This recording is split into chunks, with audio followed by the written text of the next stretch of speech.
actual thing to work, right? Yeah. When you talk about windings, is it talking about total windings within that whole system, or is it talking about the windings of the magnet on the outside? The total windings around the area that has the change in flux, right? Okay. That's what it means, right? And windings is not necessarily an integer. You could wind something part way, right? 0.5. Yeah. No, there's no units. It's a pure number. Yeah. Yeah, question.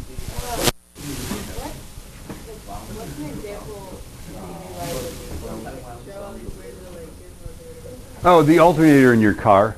The question is, what's an example in everyday life? The alternator in your car has a powerful magnet spinning near coils of wire, and that's generating electricity to make your headlights work.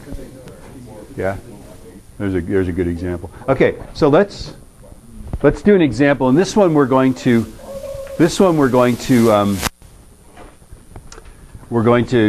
answer the mathematical question. Then we have to go back to figure out which direction the current flows. Right? This is actually somewhat tricky, right? So the loop is removed. So in this case, this loop, when we take it out of there, okay, it's actually a rectangle, I know. Okay, when we take it out of the area where the dots are, the magnetic field just goes away. So what's changing here is the magnetic field, right? Okay, or I mean, you could argue the area does too. I don't know. It doesn't matter, right? And so there we go. We pull this guy out, and so basically, I'm just going to use this NBA over T, right? So N is 1, right? N is 1. The magnetic field is 1.7 Teslas, right? The area is 0.50 meters times 0.75 meters. And then we do this in 0.012 seconds. Yeah? And then we can calculate this, right? It was a change in magnetic field. Basically, it was 0 minus 1.7 or 1.7 minus 0, right? It was 1.7 minus 0 is what it was. I know it's not negative, too, though. I mean, it's not negative. The question is it negative? And the answer to that is I never use the negative.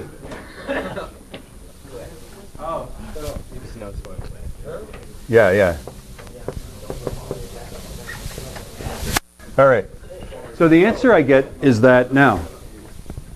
Somebody asked the question, what about the negative sign, right? And I guess we would have to have a negative on that because this is 1.7 minus 0. Okay. And so, yeah, we'd slap a minus sign on it. Well, what does it mean? I never give it as negative. I never give the answers as negative because what really matters is that we know which way the current flows. Okay. So here is the rule. Here is the rule. The reason for this minus sign right there is something called Lenz's law. Okay? Okay? Lenz's law states that the induced current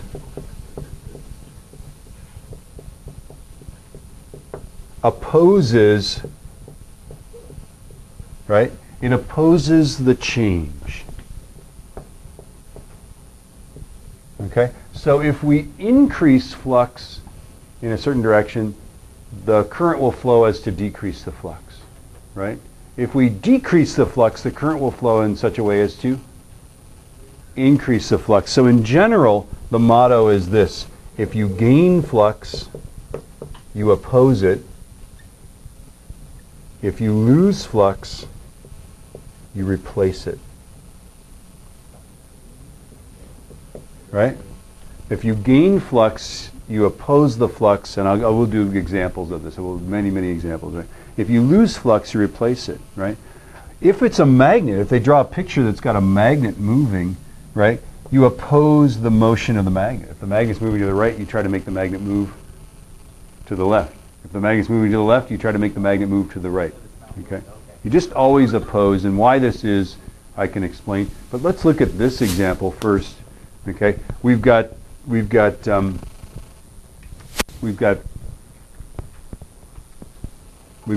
out of the page. Yes, we all must agree that the flux is out of the page, right? And as I pull it out of that region, are we gaining it or losing it?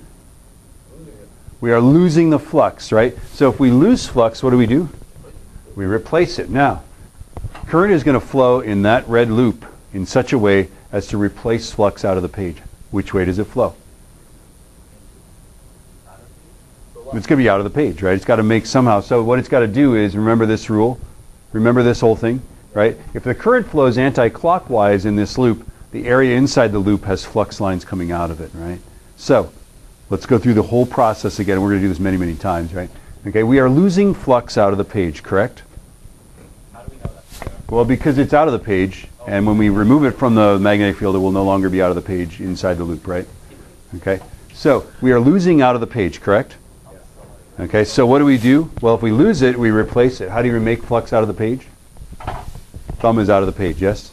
Okay, so the current is going to go anti-clockwise on this one to make it out of the page. Question?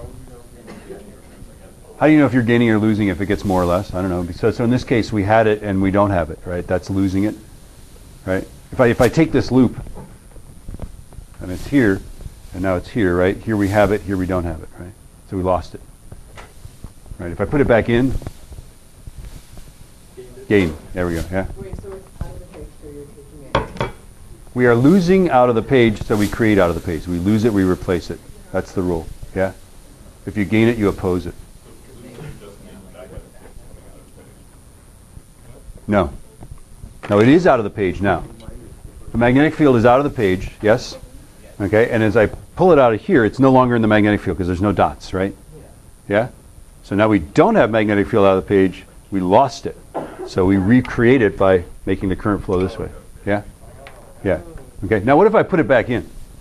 If it went anti-clockwise when I pulled it out, putting it back in makes it go clockwise somehow, so let's figure it out, right? So we stick it back in there. Well, now what do we do? Do we lose or gain? Gained out of the page. If you gain it, what do? You oppose it, yeah? So how do you oppose it? Well, opposing out of the page is into the page, yes? Okay, so you're going to go clockwise, yes? Yeah? Okay, we're going to do many, many examples of this. Okay? Okay, so our next thing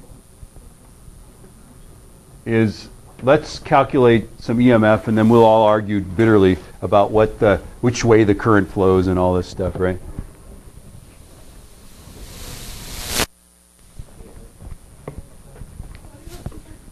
Okay, so the approach of a magnet, this is a whiteboard problem. The approach of the magnet makes the B field go from 0.025 to 0.175.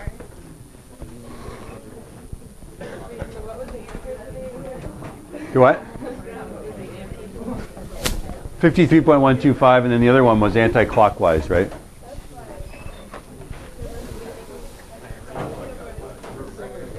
Huh? Going all right? What? Yeah. I don't know. Sort of tired. How about you? College is great.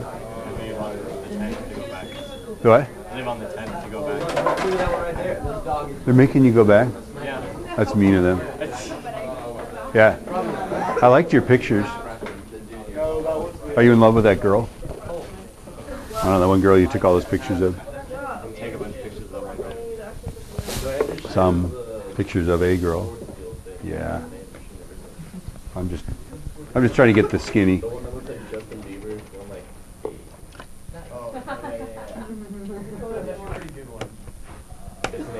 There wasn't a lot of pictures.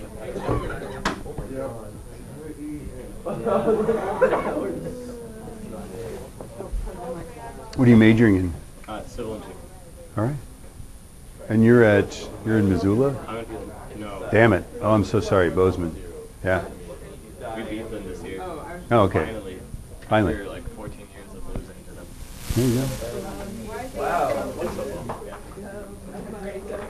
That's a good thing.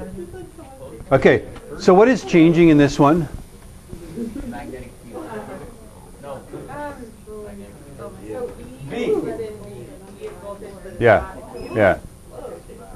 So the magnetic field is changing here, right? So what you're going to put in for B is going to be like the 0.175 minus 0.025, right? That's the change in B, right? So it's going to be NBA over T, right? And I mean, you could do the whole thing if you want, right? Okay. And then notice that the diameter of that loop, it's a circular loop. It's supposed to be a circular loop. The diameter is 3, so that means, and it's centimeters, right? So that means that our radius is 0.015 meters. Let's not get that wrong. That's sad to get that wrong, isn't it?